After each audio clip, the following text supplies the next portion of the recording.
Hi class, I wanted to go over an example very similar to what you'll see on your final exam about accounting for a cash flow hedge.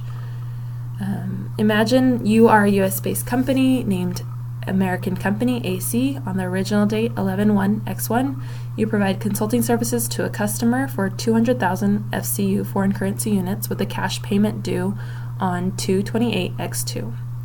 Already right there, I know that this is a 4-month receivable. I've allowed my customer to take 4 months to receive, to pay me, and I receive that cash for providing them consulting services. On the date of sale, 11/1/X1, AC entered into a forward contract to sell 200,000 foreign currency units for US dollars on the same date, 2/28/X2, they will collect from their customers. So we want to enter into a forward contract. We receive the money from our customer, we'll sell it to the bank and receive the forward contract rate for that foreign currency, 200,000 foreign currency units.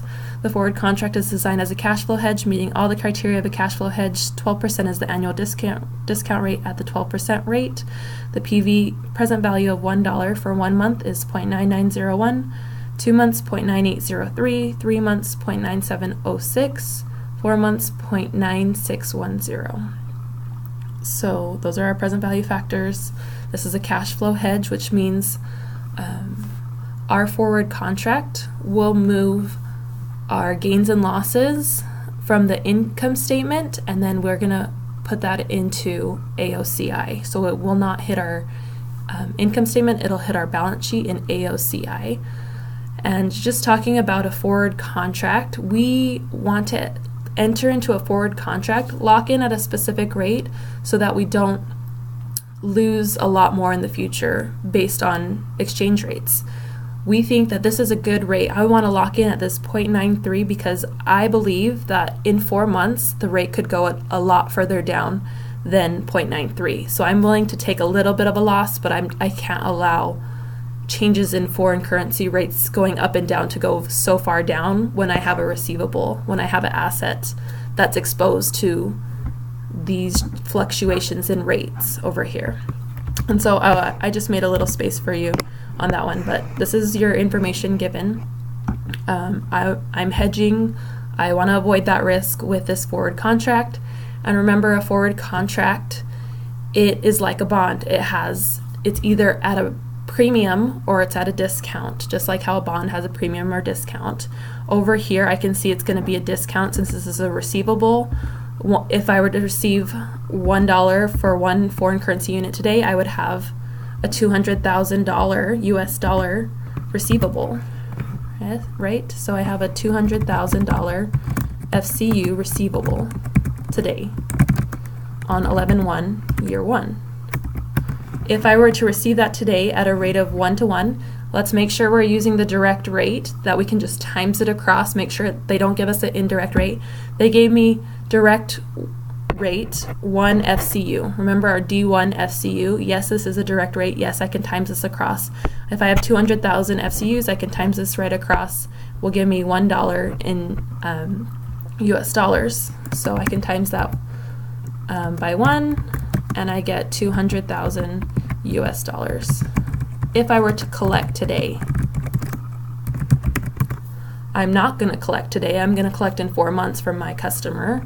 So if I am going to enter into this, I'm going to receive this foreign currency units in 4 months, and I enter into a forward contract. How much am I agreeing to take? So I'm agreeing to have the rate receivable on that date, 2/28 year 2. Using this forward rate today, I'm going to enter into this rate on this date. I will receive, times it by 0.93. And let's do that math just so you know what it's going to look like on your exam. 0.93 times it by 200,000 foreign currency units. So I'm going to receive 186,000 for my receivable. I'm going to collect that much.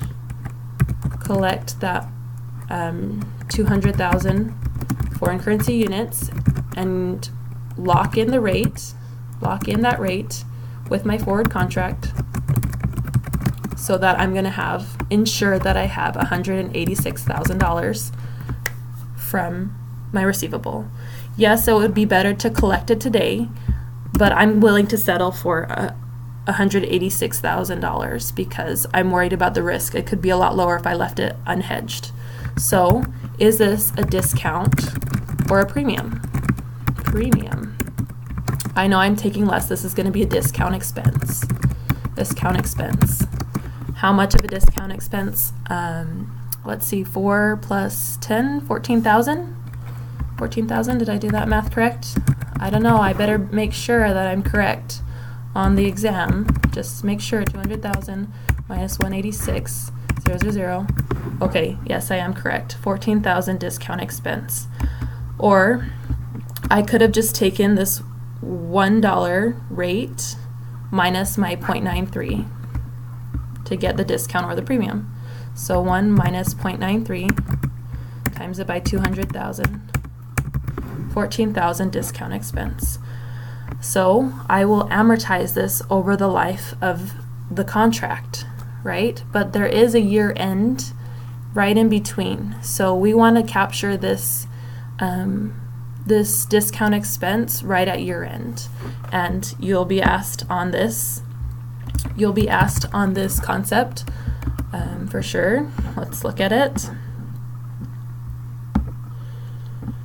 Where does it say discount expense or premium revenue? Using the straight line method, what journal entry would be made on 12/31 year 1 to record any discount expense or premium revenue?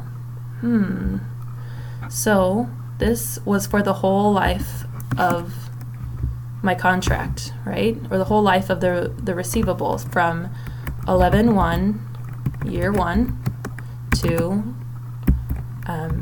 2/28 year 2.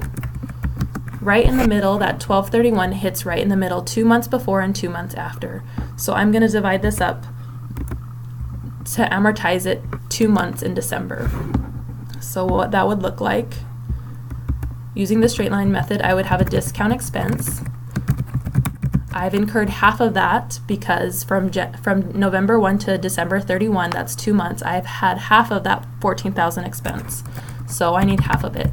Discount expense, what's my credit? Well, I know that forward contracts deal with AOCI, so I'm going to put that into AOCI. Since AOCI is my holding account, accumulated other comprehensive income, it holds, it's a holding account for my forward contract, essentially. So this looks good to me, discount expense AOCI. What journal entry would be made on 11/1 year 1 to record the initial sale of merchandise?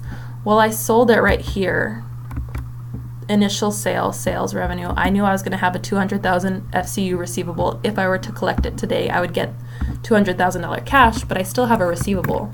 AR, which is in foreign currency. Yes, it is denominated in foreign currency, so I can put AR FCU, debit, $200,000 US dollars. We converted that to US dollars. And sales revenue here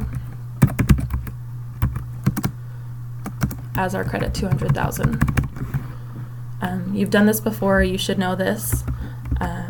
Just the initial sale of merchandise. We don't have to worry about, or this wasn't even a, sale of merchandise. It wasn't a sale of merchandise, it was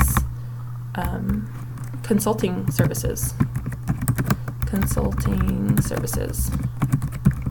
So make sure I'll update that since we did provide consulting services instead of a sale. So that's great.